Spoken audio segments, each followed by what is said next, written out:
فوراً سے پہلے جو ہے وہ بہتر کارکردگی شروع ہو جاتی ہے. کیا سرکار کے پاس پلان نہیں ہے یا پھر سرکار کے پاس لوگ نہیں ہے یا پھر آپریٹ کرنے کا طریقہ نہیں ہے؟ سرکار کے پاس نیت نہیں ہے, یہ بد نیت اور کھوٹے ہیں. آپ مجھے بتائیں 35-40 سال پہلے جو نواز شریف صاحب, زرداری صاحب, فضل الرحمان صاحب, ہمارے اور پرویز الہی صاحب, ان کی جو ویلتھ تھی کیا آج اس وقت سے اب تک سینکڑوں گنا نہیں ہے؟ وہاں تو ان کی نیت ٹھیک تھی. جہاں آپ نے عوامی پبلک سروس کی بات ہے وہاں آپ کی نیت خراب ہے. تو مسئلہ میڈم نیت کا ہے, کمپیٹنس کا نہیں ہے.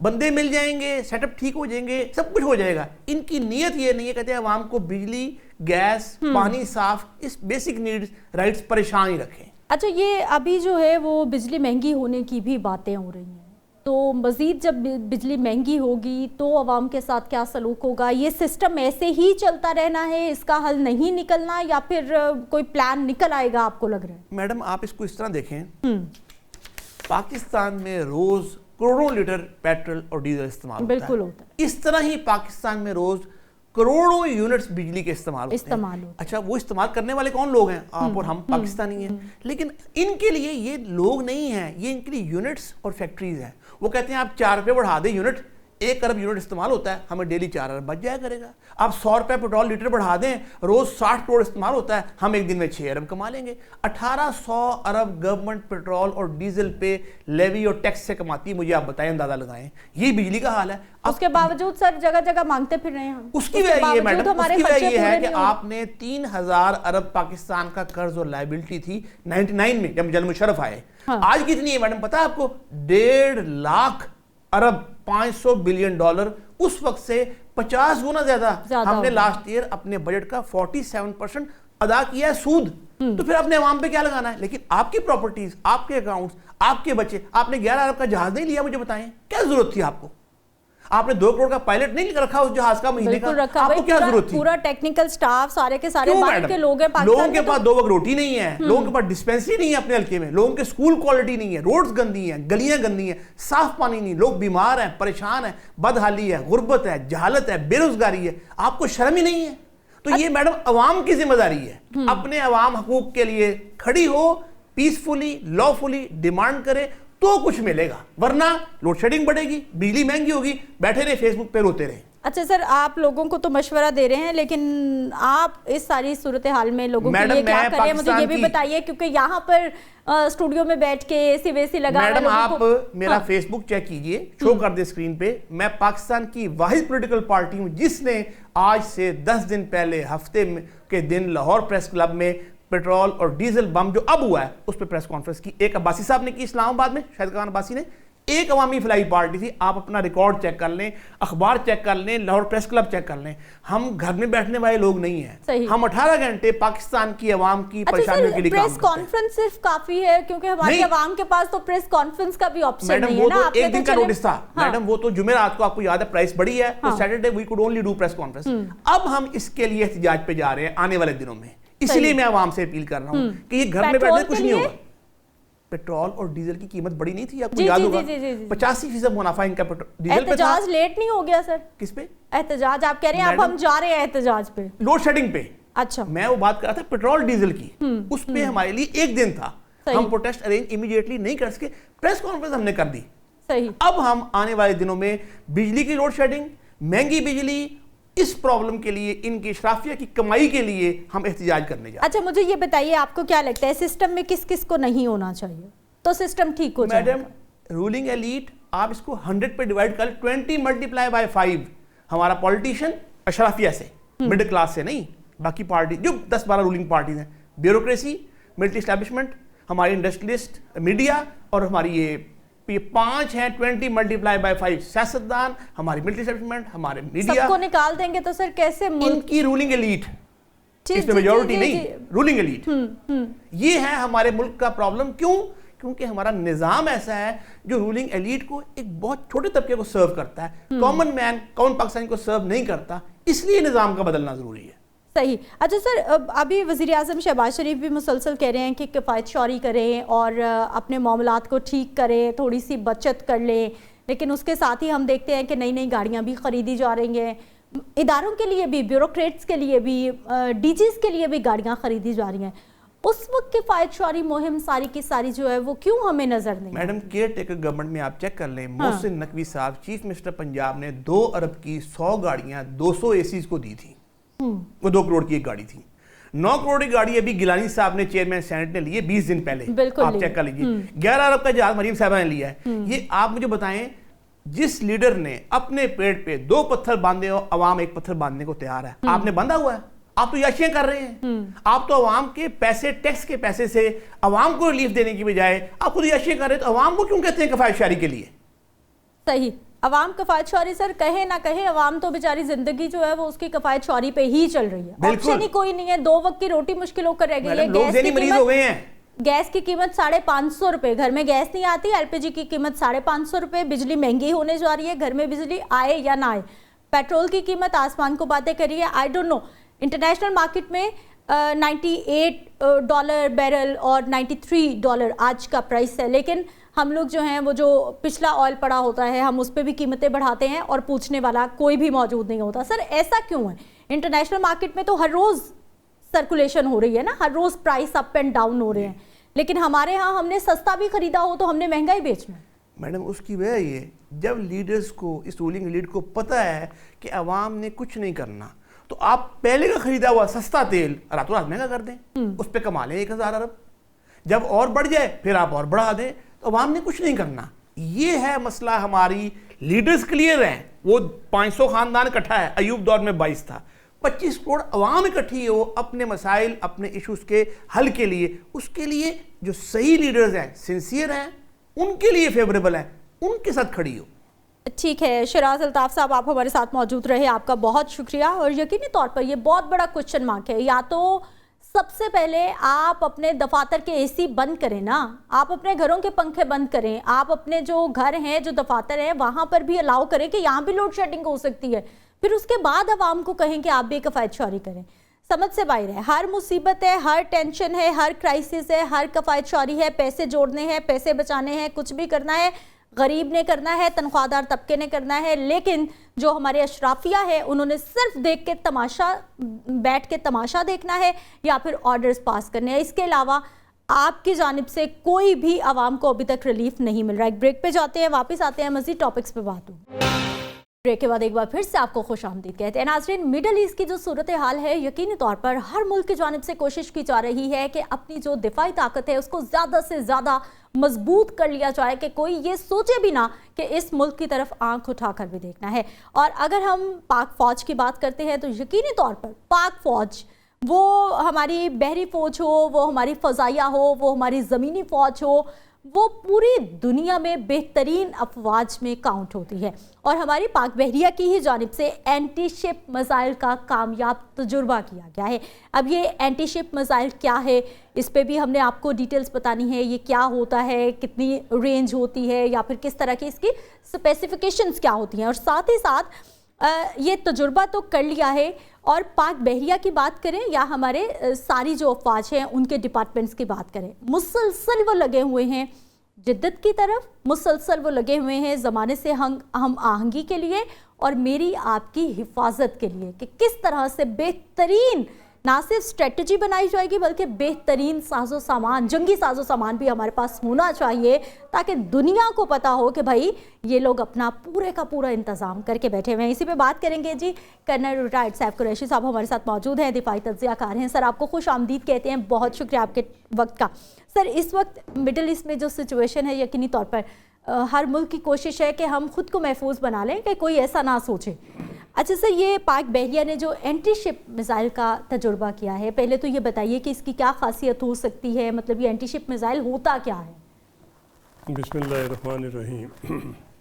دیکھیے نا جی، ایران وار نے ساری افواج کو اپنا اکوپمنٹ، اپنے میزائل، اپنے جیٹس، اپنے ڈرونز، ہر چیز کو اپڈیٹ کرنے کے لیے فوری طور پہ رات دن کام کرنا شروع کر دیا۔ صحیح۔ اس پرٹیکولر وار سے بہت کچھ سیکھا ہے تمام لوگوں نے جو افواج کے ساتھ متعلق ہے، تمام افواج کے جتنے بھی ٹریننگ انسٹیٹیوٹس ہیں، جو بھی اکوپمنٹ بنانے والے ہیں، جو ان کو اپڈیٹ کرنے والے ہیں۔ چند ایک دنوں سے یہ خبر آ رہی تھی کہ انہوں نے نو فلائی زون ڈکلیئر کیا ہوا تھا پاکستان کی افواج نے، اور پتہ چل رہا تھا کہ نیوی نے بہت لیٹسٹ میزائل ایسا لیا ہے جو کہ سی ٹو سی فائر ہوگا، اور سی میں اس کی ہائٹ اتنی کم ہوگی کہ وہ ریڈار میں نہیں آئے گا۔ اور اچھا وہ سر، آج کل سوری میں آپ کو انٹرپٹ کر رہی ہوں، لیکن آج کل مجھے لگ رہا ہے کہ فوکس اس پہ ہے زیادہ کہ وہ ڈیٹیکٹ نہ ہو سکے، وہ ریڈار پہ آئے ہی نہ، جس طرح اسی پہ ہے، اس کی وجہ ہے انویزیبل رہے، پتہ ہی نہ چلے۔ ریڈار بہت لیٹسٹ ہو گئے ہیں، صحیح، اور اگر آپ ریڈار میں آ جاتے ہیں تو پھر تو آپ کی ڈیفینیٹ کل ہے، کیونکہ ابھی اتنی پرسیژن ہو گئی ہے ان کو گرانے میں، جو اکوپمنٹ اور جو ویپنری گرانے والی ہے وہ بہت آگے جا چکی ہے، صحیح، حتیٰ کہ اس میں لیٹسٹ انٹینسیفائڈ لیزر بیم کی گنز بھی آ گئی ہیں، وہ ایئر کرافٹ کو بھی ڈرونز کو بھی وہ تو بالکل نہیں چھوڑتی، وہ تو آپ بیم کے اندر آ جاتے ہیں تو فارغ ہو جاتے ہیں۔ صحیح، تو اس لیے جتنی بھی ابھی میزائل بن رہے ہیں یا چیزیں بن رہی ہیں ان کے اندر کاؤنٹر میجرز انکارپوریٹ کیے جا رہے ہیں۔ اس کی پوری ڈیٹیلز تو ابھی نہیں آئی کیونکہ آج ہی انہوں نے فائر کی ہے، مگر یہ خبر پہلے تھی کہ یہ بہت افیکٹو قسم کی ویپن آ رہی ہے، اس کا رینج بڑا ایڈیکویٹ ہے، اور اس سے ہماری نیوی کی کیپیبلٹی میں بہت زیادہ اضافہ ہو جائے گا۔ ایک چیز اور میں ساتھ عرض کر چلوں، ایران وار کے مطلب پہلے خبر تھی مگر یو ایس اے فورسز اس کو کنفرم نہیں کر رہی تھی، پینٹاگن کنفرم نہیں کر رہا تھا۔ جی سر، بڑا latest drone U S A نے بنایا ہے اور بہت ایکسپینسو، تقریباً وہ 400 ملینز کا ایک ڈرون ہے، اور انہوں نے صرف 20 بنائے ہیں، زیادہ نہیں بنائے۔ 400 ملینز پر ڈرون، ڈالرز پر ڈرون۔ صحیح صحیح صحیح۔ تو اس کے اندر انہوں نے ریڈار کا اور ویپنز کا اور اتنی لیٹسٹ چیزیں لگائی ہیں جو کہ ابھی تک کسی اور ڈرون میں نہیں ہے۔ صحیح۔ ایران نے اس ڈرون کو جو کہ 40,000 کی ہائٹ پہ تھا اس کو فائر کر کے گرا لیا۔ یہ اور گرایا انہوں نے، یہ وہی والا کلیم ہے، پہلے تو امریکہ نہیں مان رہا تھا، ایران تو کہہ رہا تھا ہم نے گرایا ہے۔ ایک یہ کہہ رہے تھے یہ 8 اپریل کا گرا ہوا ہے جی، صحیح، تو پہلے نہیں مان رہے تھے، ابھی چونکہ وہ ڈرون کی ویڈیو انہوں نے آؤٹ کر دی ہے اور اس کے کھول کے پارٹ شارٹ سب ایکسپلین کر دیے ہیں، اس کے اوپر یو ایس کی اسٹیمپ نظر آ رہی ہیں، تو آج پینٹاگن نے بھی اور سینٹرل کمانڈ نے بھی کنفرم کر دیا ہے کہ ان کا ڈرون نہیں مل رہا۔ تو یہ بہت بڑی اچیومنٹ ہے وارفیئر میں کہ جب ایران کے پاس ایئر فورس نہ ہو اور ایئر سپیریورٹی ٹوٹلی امریکہ اور اسرائیل فورسز کے پاس ہو، اور اس قسم کا لیٹسٹ ڈرون جو اور وہ جو کہ اتنا کم ہو اور وہ ٹارگٹ ہو جائے، تو یہ میں سمجھتا ہوں کہ ایران اپنے اینٹی ڈرون اور اینٹی ایئر فورس مینز میں بہت آگے چلا گیا۔ ہو سکتا ہے کہ اس کو چائنا کی مدد شامل ہو یا ان کی اپنی انوویشن بہت زیادہ ہو۔ صحیح۔ کرنل صاحب مجھے سر یہ بھی بتائیے کہ اس وقت جو مڈل ایسٹ کی سچویشن ہے، خطے کی صورتحال کو دیکھتے ہوئے پاکستان کی جانب سے اس طرح کے تجربات کرنا، کوششیں کرنا، یہ ایک طرح کا میسج بھی ہوتا ہے؟ جی میسج کلیئرلی۔ ہاں، اس کی وجہ کہ انڈیا پچھلے چند دنوں اس قسم کی حرکتیں کر رہا تھا، بالکل، وہ تو طاق میں رہتا ہے نا سر ہر وقت ہی۔ اسرائیل کو بھی اور یو ایس کو بھی وار کو کنٹینیو رکھنے کے لیے، اپنے حصہ ڈالنے کے لیے اس قسم کی شرارتیں پلان کر کے بیٹھا ہوا تھا۔ دو چیزیں امیجیٹلی ہمیں کرنی پڑیں، ایک تو خبر تھی کہ وہ سعودیہ کے اوپر اٹیک کریں گے میزائل کا اور کہیں گے ایران نے مارا ہے، اور وہ اتنا ڈینجرس افیئر تھا، ٹارگٹ اتنا بڑا تھا کہ اس کے بعد پھر یہ ٹاکس، ساری پیس ٹاکس ختم ہو جانی تھی۔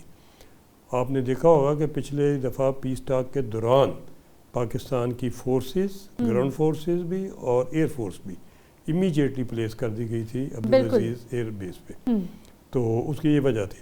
اور یہ بھی وجہ تھی کہ آپ کو یاد ہوگا کہ جے شنکر نے وزٹ کیا مڈل ایسٹ کو، 2-3 کنٹریز کو، پرٹیکولرلی یو اے ای کو، ان کے ساتھ پلاننگ کی، اور اس کے بعد ان کے باقی بھی جتنے نیوی، ان کے نیوی کے ایڈوائزر، ان کے سینئر ایڈوائزر، نیشنل سیکیورٹی والے، سارے کے سارے لوگ پھیلے ہوئے تھے ان کے، کوئی اسرائیل میں بیٹھا تھا، کوئی کہیں بیٹھا تھا، تو نظر آ رہا تھا کہ یہ 1-2 دنوں میں کوئی نہ کوئی کام ڈالیں گے تاکہ ہم لوگ پیس ٹاک سے ہٹ کے ہم اس کام میں الجھ جائیں اور پیس ٹاک ساری کی ساری ختم ہو جائے۔ اللہ کا شکر ہے کہ پاکستان فورسز بہت الرٹ تھیں، ہماری انٹیلیجنس ایجنسیز بہت محنت کام کرنے والی تھی، انہوں نے اس خبر کو نکالا اور اس کو کاؤنٹر کیا ویلنٹائن. اچھا کرنل صاحب، اس وقت اگر ہم پاکستان بحریہ کی بات کرتے ہیں تو کس حد تک جو ہے وہ سمندروں کی حفاظت کر رہی ہیں؟ آس پاس کے ممالک میں جب جنگ لگی ہوتی ہے اور اسپیشلی پاکستان ثالثی کا کردار بھی نبھا رہا ہے، اس وقت دشمن کو تو بالکل برداشت نہیں ہو رہا کہ پوری دنیا میں پاکستان کی واہ واہ ہو رہی ہے، تو سر ایسے میں کتنا محتاط، کتنا ایکٹیو رویہ ہو جاتا ہے؟ جی میں سمجھتا ہوں کہ یہ ریڈ الرٹ بالکل ہر طریقے سے جنگ والا ہے، صحیح، اس میں کوئی کمی نہیں ہے. ہم تو جنگ کے، ہم کسی سیز فائر کے نہیں وہ اکنالج نہیں کر رہے. ہمیں پتہ ہے کہ دشمن ہمارا ہے وہ وائلیٹ کرتا ہے سیز فائر کا، ہر دفعہ کرتا ہے. تو ہم تو بالکل الرٹ ہیں جی، کوئی کسی قسم کی گنجائش کسی جگہ بھی نہیں ہے. صحیح. کرنل صاحب اگر ہم بات کرتے ہیں اگلے ہفتے میں ہم دیکھ رہے ہیں کہ مذاکرات کا اگلا دور بھی شروع ہونے جا رہا ہے، اور پاک افواج کا یقینی طور پر بڑا اہم کردار ماضی میں بھی رہا اور اب بھی جو ہے وہ پوری دنیا کی مرکز نگاہ بنے ہوئے ہیں. پاکستان نے جس طرح سے بھارت کو بھی شکست دی، پھر ہم 65 کی وار کی بات کرتے ہیں، پھر ہم مطلب پورے ماضی کو بھی دیکھیں اور آج کو بھی دیکھیں تو ہم نے اس دشمن کو بھی مار بھگایا جو کہ ہم سے خود کو بہت آگے کی چیز سمجھ رہا تھا. جی میں عرض کرتا ہوں، اس وقت دیکھیے نا یہ پیس ٹاک میں جس طریقے سے ہماری لیڈرشپ کام کر رہی ہے، جی میں نے پاکستان کی ہسٹری، کیا دنیا کی ہسٹری میں نہیں دیکھا کہ ایٹ اے ٹائم جتنے ڈیسیجن میکر ہیں. آپ سوچئے prime minister, deputy prime minister, field marshal, national security adviser اور باقی بھی سارے ہمارے جتنے لوگ ہیں، کوئی سعودیہ میں بیٹھا ہوا ہے، کوئی ایران میں بیٹھا ہوا ہے، اور کوئی قطر میں بیٹھا ہوا ہے، اور کوئی یو ایس اے میں بھی ہماری ٹیم کام کر رہی ہے. بات یہ ہے کہ جتنی یہ محنت کر رہے ہیں اور جتنی نیک نیتی سے کام کر رہے ہیں، ان کو یقینی طور پہ اللہ کی رحمت اور برکت شامل ہے. پرٹیکولرلی اللہ تعالیٰ نے جو عزت فیلڈ مارشل کو دی. یہ سوچیں کہ ایران کے اندر لیڈرشپ کو ٹارگٹ کیا جاتا ہے، سکسیسفلی پرسین سے کیا جاتا ہے اور کوئی بچتا نہیں ہے. صحیح صحیح. اور اس جگہ وار زون میں آپ کے فیلڈ مارشل وردی پہن کے جا کے اور بالکل اس کے اندر اس موجود ہوئے ہیں اور رہے ہیں ادھر، ان کے دفتروں میں، ان کی سڑکوں پہ، ہر جگہ. تو یہ اللہ تعالیٰ نے ان کو اتنی ہمت دی اور یہ شیر کے بچے، یہ پاکستان کی فوج کے لیے، پاکستان کے جوانوں کے لیے، پاکستان کے فلیگ کے لیے اور پاکستان کے نام کے لیے جو انہوں نے ایک ہسٹری اور سنہرا باب درج کیا ہے، وہ تو ساری عمر رہے گا، وہ تو کبھی لوگ نہیں بھول سکتے. بے شک. کرنل صاحب یہ آئی ایس پی آر کی جانب سے یہ بھی کہا گیا ہے کہ یہ جو میزائل جس کا تجربہ کیا گیا ہے یہ مقامی طور پر تیار کیا گیا، یعنی ہماری انڈسٹری بھی آگے بڑھ رہی ہے. پہلے ہم جو دوسرے ملکوں پہ ڈیپینڈنٹ تھے، اب ہم خود کوشش کر رہے ہیں. ابھی سلسلہ ہم بالکل ڈیپینڈنٹ نہیں ہے. ہماری انڈسٹری دنیا کے مقابلے میں بہتر صحیح اسلحہ بنا رہی ہے، ویپن بنا رہی ہے، ہائی ٹیک بنا رہی ہے اور ایکسپورٹیبل بنا رہی ہے. ہماری قیمت کم ہے اور کوالٹی دنیا میں سب سے انوویٹیو، سب سے بہتر ہے. صحیح. اور یہ آپ دیکھیں گے کہ ہماری ڈیفنس انڈسٹری اور گرو کرے گی، اور اکانومی اور چیزیں بے شک سلو ہوں مگر اس میں بڑی تیزی سے ترقی ہوگی، اور ہم دنیا کو، کئی ملکوں کو پیکج دیں گے. ہم ان کو ٹوپس بھی دیں گے، اکوپمنٹ بھی دیں گے، ڈرون بھی دیں گے، میزائل بھی دیں گے اور جیٹس بھی دیں گے. صحیح. ہم ایک میجر سپلائر ہوں گے ڈیفنس اکوپمنٹ کے. اچھا سر، اس طرف ہم جا رہے ہیں اور کتنا ضروری ہے، اور یہ کسی ملک کو اسٹرانگ بنانے کے لیے آپ کو کیا لگتا ہے کہ کتنا ضروری ہو جاتا ہے کہ اگر ہم اپنے گھر میں جو ہے وہ ویپن پروڈیوس کر رہے ہیں اور پھر ہم پوری دنیا کے دوسرے ممالک میں بھی اس کو ایکسپورٹ کر رہے ہیں؟ ذرا میں عرض کروں کہ دنیا کی جن افواج نے نام پیدا کیا اپنا، جی، اور جو رینکنگ میں ابھی ٹاپ کے اوپر ہے، اور جنہوں نے، جن کی ہسٹری میں انہوں نے بار بار وکٹریز حاصل کر کے دشمن کو شکست دے کے نام پیدا کیا، پاکستان ان میں سے ایک ہے. اور بلا شبہ کامیابی ان کو ملتی ہے جو اپنا اسلحہ اور اپنی سائنس، اپنی ٹیکنالوجی، اپنا سب کچھ بنا کے، جیسے آپ نے اٹامک بنایا، جی، اگر آپ کسی پہ ڈپینڈ ہوتے یہ کبھی نہ بنتا. آپ دیکھ کس طریقے سے ایران کا پھنسا ہوا ہے. وہ سارے ایران میں بچیوں سے لے کے اور ان کی لیڈرشپ تک کتنے لوگ شہادتیں، کتنی بلڈنگیں منہدم کر دی ہیں، کتنا نقصان ان کا بلین کا کر دیا ہے، بریجز توڑ، کیا کچھ نہیں کیا ایک اٹامک کے لیے. اور یہ اٹامک ہم نے اتنی محنت کر کے ہم نے مکمل بھی کیا، اور ہم نے ان کے پیکج جو 5 بلین کے دے رہے تھے وہ ویل ڈن. اس وقت کے پرائم منسٹر نواز شریف کو اللہ تعالیٰ نے ان کو ہمت بھی دی اور ایمان بھی دیا کہ انہوں نے یہ بلاسٹ کیا، اور ہم آج محفوظ ہیں. ایران نے بنا لیا ہوتا تو ایران کو یہ وار نہ دیکھنی پڑتی. اور سر ہم اٹامک ویپن ہونے کی وجہ سے محفوظ ہے، ورنہ اب تک تو جو ہے وہ ہم بھی کہیں نہ کہیں مصیبت میں ہوتے، ٹینشن میں ہوتے. ہم چھوٹے ملک ہیں، وسائل کم ہے، ڈیفنس بجٹ کم ہے، اور ہمیں واسطہ پڑا ہوا ہے چاروں طرف سے بڑے ہیوج اینیمیز کا، اور یہ ہم محفوظ اسی نیوکلیئر کی وجہ سے. ٹھیک ہے، بہت شکریہ کرنل سیف قریشی صاحب ہمارے ساتھ موجود رہے، اور آپ نے بتایا کہ ہماری ساری ہی افواج بہترین کام کری ہیں، لیکن جب ہم پاک بحریہ کی بات کرتے ہیں تو یقینی طور پر نہ صرف وہ سمندروں میں پاکستان کو محفوظ بنانے کے لیے چوکنا ہے، بلکہ اس کے ساتھ ہی ساتھ اپنی ٹیکنالوجی کو، اپنی میزائل ٹیکنالوجی کو، اپنی جو مطلب سٹرینتھ ہے، اپنی جو مضبوطی ہے اس کو بڑھانے کی ہر دن کوشاں ہیں، ہر دن کوشش کی جا رہی ہے، ہر دن تجربات کیے جا رہے ہیں، تاکہ پوری دنیا کو پتا ہو کہ اگر کسی نے بھی ادھر نظر اٹھانے کی کوشش کی تو پھر معاملات جو ماضی میں ہو چکے ہیں میرا خیال ہے کہ پوری دنیا کو پتا ہے. مجھے اپنی اجازت دینی ہے، انشاءاللہ اگلے پروگرام میں ملاقات ہوگی. اللہ نگہبان.